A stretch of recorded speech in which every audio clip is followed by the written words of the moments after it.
How did Aaron Donald getting into a fight with the Cincinnati Bengals outrage Cleveland Browns fans? Well, let's play this video and get into it, right? So, not Myles Garrett, but Aaron Donald was at Bengals practice, and at one point he akimbos these helmets and, does a double tap right here of the helmet swing. Now, this instantly opened up the recollection of Browns fans who remembered what the reaction was when Myles Garrett did this same exact thing. And to be fair, Browns fans are dealing with being called pieces of garbage for supporting their team by proxy of almost anything at this point, right? Like it's never really been easy to be a Browns fan, but like Browns fans are legitimately catching strays at this point for decisions that they had nothing to do with. But this happened, right? And the reaction from some of the people, right? What was it? Who was it? Adam Schefter, right? When he was on ESPN, when Myles did that assault. Rich Eisen, he should be in jail. All the he should be in jail people. And then you had Booger McFarland, who came out the biggest, right? Remember when Booger McFarland tweeted this right after this at 3:40 in the morning? Brother was up at 3:40. Now, does he live in the West Coast? I don't think so. So man was up at 4 in the morning tweeting this bullshit. Said, Myles Garrett violated the code amongst the fraternity. We compete against one another until the edge of destruction within the rules.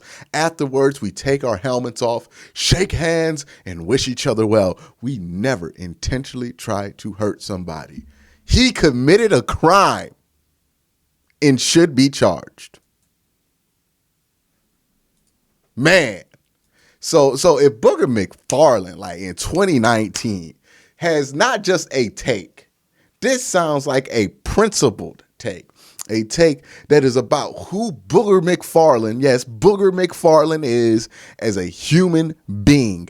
His main qualities, one of the things that he cares about the most, right? This is the code, the fraternity. This ain't some fly-by-day take, mind you. This is the brotherhood and the fraternity of the NFL. So, and this isn't about not doing it on TV, right? Specifically, this is about taking care of your fellow man. It's important. It's important, damn it. Booger McFarland told me so. So, when Booger saw Aaron Donald, akimbo, two Bengal players. By the way, let's talk about that real quick, Bengal fans. How you going to let your team get two of them boys taken from you? Two helmets. Two of them. How did he end up with two? I don't care if he got blocked before that. I don't care if he got pushed after that. Y'all keep bringing that up like that's some kind of point of victory. Homeboy got two of your helmets, and I didn't see anybody on your team get one. No dog in you confirmed. No dog. Come on, man. He got two of them, and then he's the dude who stopped you from winning the Super Bowl. Did he win Super Bowl MVP? Or he came this close. Cooper Kupp beat him up by this much, right? Came to your practice field. Mad because y'all ain't got no amenities in Cincinnati. No amenities off the field, no amenities in the facility. We know it's a poor situation down there. But then comes to your practice field and walks off with two souvenirs. Two of them. Homeboy just said, I like them helmets. Give me them. Pow, pow. Give me them. That's crazy. But yeah, Booger McFarland said that that's a violation of the fraternity, that is breaking the code of what NFL players stand for. So Booger, once he saw this clip, man, it hurt his heart. What Booger had to say after this? And let's check in on another joint practice, LOL. LOL.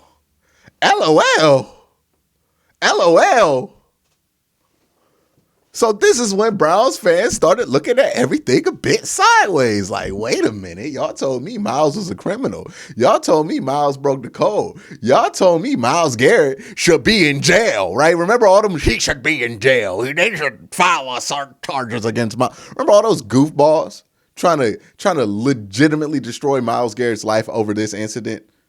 And then 2 years later, Aaron Donald comes with the akimbo helmets, and everybody thinks it's funny. And honestly, I'm not mad at it. I thought this was funny when Myles Garrett did it on Thursday Night Football. I was not that offended. I understood he would pay some consequences. I understood he would get suspended for a period of time. I understood that there was not going to be doing that on TV and just walking away free. But I wasn't trying to throw him in jail or tell him he's the worst person. And you want to know how this stuff happens? Where people get so worked up and say the dumbest stuff about consequences they think somebody should say because they did something they don't like, and how it gets to the point that he should be in jail, right? We did this with Thad Lewis. I talked about it on the Worst Take channel, where everybody wanted Thad Lewis in jail over a cut block that's legal. And here's how this happens, right? When Myles Garrett hit Mason Rudolph in the head with the helmet, the reaction from the commentary team was, "This is terrible. This is the worst thing I've ever seen on a football field." Was it? No, but this is what they were saying, right? Myles Garrett, he might get criminal charges, right? This is Joe Buck's thing, right? Joe Buck pearl clutches more than any other play-by-play commentator in football. He's a decent one, but he pearl clutches, right? He did the same thing when Randy Moss did the little booty thing, and that turned into a big deal. Now, Myles Garrett did the helmet, and it turned into a big deal because he's on there screaming, pearl clutching, "This is awful, this is obscene, this is not in the game," right? And then Baker Mayfield, his own teammate, gets out there and then finger wags at Myles Garrett too. So now it's open season on Myles Garrett. Right? Nobody came to his defense that's prominent. Everybody in the broadcast and a leadership position pointed the finger at Myles, threw him under the bus, and then people just threw everything at him. He shouldn't play again. He should be in jail, all this stuff. And that's how Myles Garrett got to that point. But it wasn't ever. It never was the fact that he swung the helmet. It was the reaction to the reaction to him swinging that helmet that got y'all all heated up. Because I say this all the time. On social media, it is the outrage Olympics, right? There is no room to just be dissatisfied or unhappy with something, right? If you're not outraged on social media, you don't get heard to some people, or you're not even saying anything, or you're being passive. There's no, "I don't like this situation, but I'm not about to go and burn everything down because of it," right? No, there is, "Hey, this is the worst thing ever. Everybody should be fired. Somebody should be in jail," right? That's the usual response. It could be the response to finding out somebody you used to like put pineapple on pizza. This is the level of like dumbness that we get to on social media. Yeah, I said level of dumbness for a reason, because it's a dumb expression to illustrate a dumb point. But this is how we got here, right? Booger wasn't mad. This wasn't no damn cold. He made all that shit up just to be mad at Myles Garrett, right? Just because he didn't care. But he knew that all of his colleagues were mad, so he better find a way to show how mad he is and to show that he's the maddest out there, right? It becomes this thing. It happened with Thad Moss last week. It's happening right now with, it didn't happen with Aaron Donald, but it happened with Myles Garrett, right? Now we got Booger he's not just defending Aaron Donald and saying it's no big deal. He is going on a full court press, right? If the NFL starts disciplining players for what happened in practice in training camp, then it's officially a slippery slope. They should not. Different, obviously, in the game, but this is practice, man. I get it. Fights happen more often at practice. There are things you can get away with in practice that you can't get away with in a game. We understood that with the helmet swing, right? I don't think a lot of people in Cleveland were like, "Yo, Myles Garrett should be able to swing a helmet at Mason Rudolph." Now, given what Myles Garrett's reasoning was for swinging that helmet, according to him, I can see how it could be justified. But from what we saw and what we knew that day, nobody was saying it was justified before Myles told his story. And the issue wasn't, again, that he swung the helmet. The issue was y'all reaction to him swinging the helmet and the lack of reaction y'all have when somebody else does it.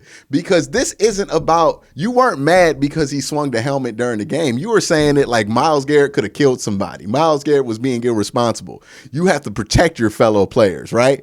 That's what we were saying. How is this any more unsafe, swinging a helmet in practice, than it is swinging it in the game? How are you going to convince me that swinging that helmet at practice somehow is safe enough to not break your precious code, but swinging it in the game, oh man, breaks the code?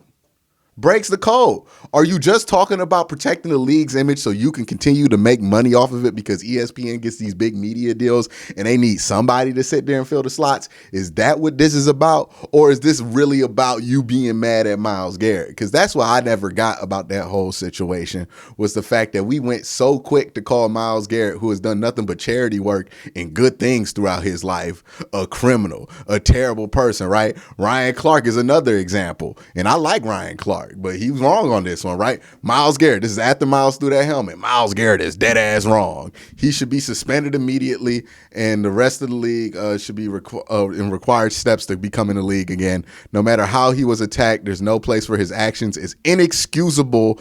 This is not criminal. Okay, so he at least didn't go, he should go to jail. Right? Honestly, anybody who says he should go to jail for something that happens on the football field and nobody died, I think you are a clown for that. But this is different, right? You know what I mean? Like, no, man, Aaron Donald didn't commit assault to make folks happy. And that's fair, right? That's consistent with what he said at first.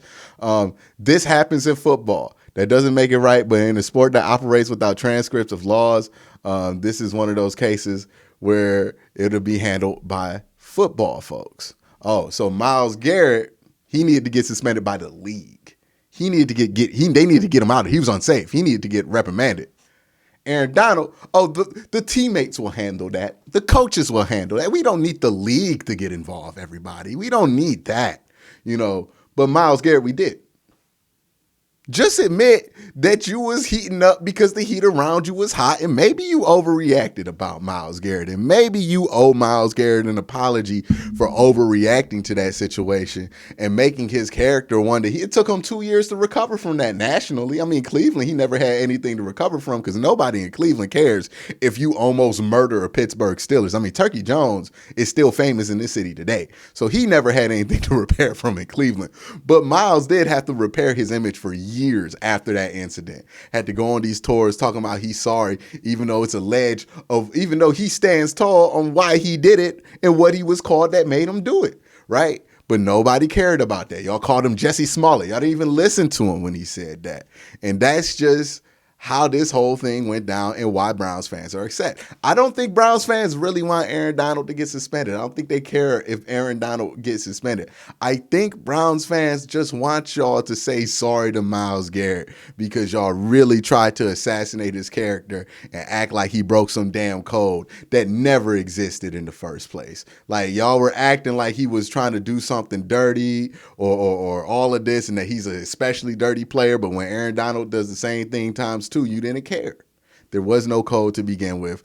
Don't act like there's no code to begin with. And the next time somebody gets hit in the head with the helmet, don't finger wag. Don't call it assault. Don't tell me he broke an unwritten code, right? The next time somebody does, I don't care who it is, don't tell me that bullshit because you just proved to everybody that there was no code because it didn't matter because it wasn't on prime time. And since it wasn't on prime time, you did not feel the need to get all up in arms about it because the action itself is not what offended you. That's all it is. That's all it is. He never needed to be called a criminal. He never needed all this pressure to face criminal charges. He actually had to fight criminal charges, I believe, at some point. They didn't go far, but he had to fight them. Like, this is what he went through because y'all wanted to overreact to this whole situation. And nobody prominent on the team wanted to stand up and defend him other than Jimmy Haslam. None of the quarterback didn't do it. The coaching didn't do it. Like, they left them to the wolves, and this is what happens when you leave somebody to the wolves. People talking about jail time and getting banned from the league over something that they don't even get mad, that they're not even mad about if somebody else does in a different context because, they got the green light on them.